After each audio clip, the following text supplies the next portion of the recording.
Since the 1980s, over 750,000 square kilometers of Amazon rainforest have been destroyed across Brazil, Peru, Colombia, Bolivia, Venezuela, Suriname, Guyana, and French Guiana.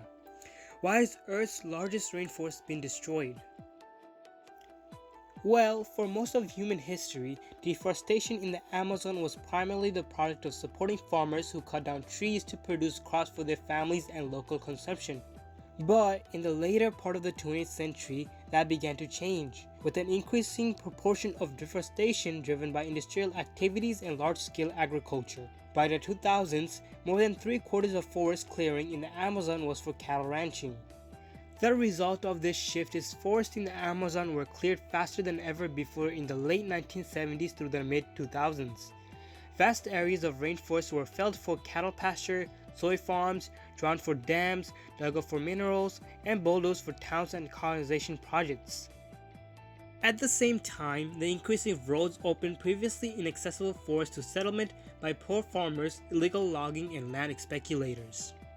But that trend began to reverse in Brazil in 2004. Between then and the early 2010s, annual forest loss in the country that contains nearly 2/3 of the Amazon's forest cover declined by roughly 80%. However, Brazil's success in curbing deforestation has stalled since 2012, and forest loss has been trending upwards since. These interests gained momentum when the Temer administration came to power in 2016, and when Jair Bolsonaro won the election in late 2018. Bolsonaro, who campaigned on the promise to open the Amazon to extractive industries and agricultural business while disparaging environmentalists and indigenous people, immediately set about dismantling protections for the Amazon when he took office in January 2019. While he was in office, deforestation increased sharply, reaching levels not even seen since the mid-2000s. As we know, the Amazon rainforest is the lungs of the earth. The Amazon helps keep the atmosphere's carbon dioxide levels in check. Plants and trees take in carbon dioxide and release oxygen back into the air through the process of photosynthesis. This is why the Amazon is often referred to as the lungs of the planet. It produces between 6 and 16% of the oxygen in Earth's atmosphere.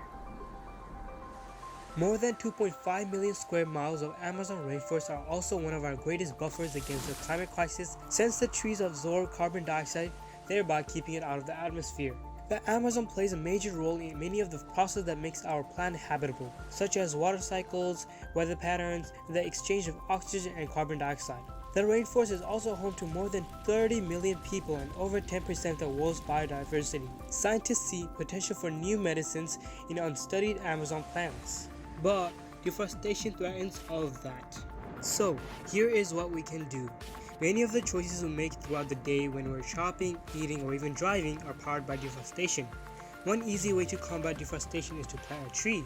But you can take it one step further by making sure that the choices you make at home, in the store, at work, and on the menu don't contribute to the problem. For instance, going paperless, eating vegetarian meals as often as possible, holding businesses accountable by boycotting their products, and lastly, investing in rainforest communities and foundations, because once it's gone, it will be gone forever.